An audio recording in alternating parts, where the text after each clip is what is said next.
नमस्कार।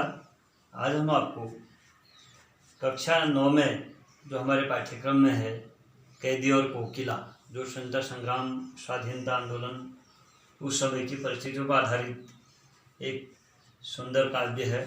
उसके रचयिता हैं माखनलाल चतुर्वेदी, जिनको एक भारतीय आत्मा भी कहा गया है, क्योंकि वास्तव में भारतीय जनमानस की विविधताएं, भारतीय जनमानस की जो उस समय की आंदोलन की भावनाएं थी, अर्थात ये एक कवि कार्यकर्ता थे और स्वतंत्रता आंदोलन के दौरान कई बार जेल गए।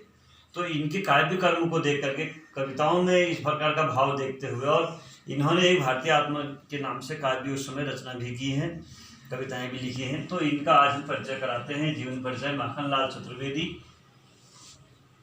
जन्म सन 1889, मध्य प्रदेश, होशंगाबाद जिला और बवाई गांव में इनका जन्म हुआ है। इनकी जो प्रमुख कृतियां हैं, हिम किरीटिनी, साहित्य देवता, हिम तरंगिनी, वेणु लो गूंजे धरा, ये इनकी मुख्य प्रमुख कृतियां हैं।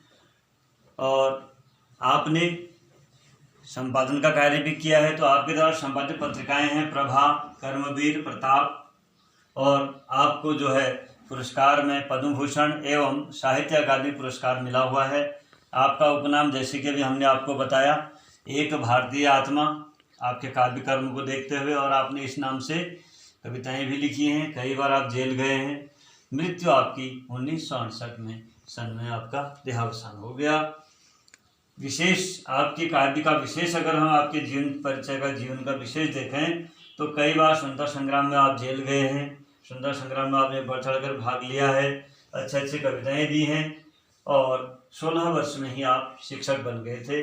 आपकी भाषा शैली, शिल्प की तुलना में भाव को आपने अधिक महत्व दिया। उस समय जो परंपरागत छंदबद्धता, तत्सम शब्दावली ये जो चल रही थी, इसके स्थान पर आपने सामान्य बोलचाल की भाषा के साथ साथ उर्दू फारसी के शब्दों का चयन किया, प्रयोग किया अपने काव्य में। तो इस प्रकार से इनका जीवन परिचय है। इस जीवन परिचय के द्वारा आप सूक्ष्म तरीके से प्यारे बच्चों, प्रिय शिष्यों, बढ़िया तरीके से आप कॉपी में बना सकते हैं, इससे भी सुंदर बना सकते हैं। इससे क्या होगा कि हमें यह याद करने में आसानी होगी। सरलता पूर्वक हम इतने में ही अपने जो स्वतंत्रता संग्राम के कवि हैं माखनलाल चतुर्वेदी, इनकी कविताओं को समझ सकते हैं, सीख सकते हैं, बना सकते हैं। मुझे तोड़ लेना बनमाली, इस पथ पर देना तुम फेंक, मातृभूमि पर शीश चढ़ाने जिस पथ जावे वीर अनेक, ये इनकी सुप्रसिद्ध कविता है। पुष्प की अभिलाषा।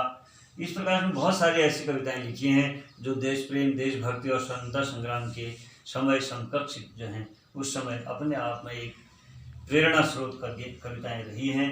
तो इस परिचय को आप तैयार कर लीजिए। यह आपके अगली कक्षाओं में भी कार्य आने वाला है, वहाँ पर भी आएगा। केवल पाठ्यक्रम की दृष्टि से नहीं, बल्कि एक सामान्य ज्ञान की दृष्टि से भी हमें इनके बारे में ज्ञान होना चाहिए। आप सभी सुखी रहें, निरोग रहें, स्वस्थ रहें। नमस्कार।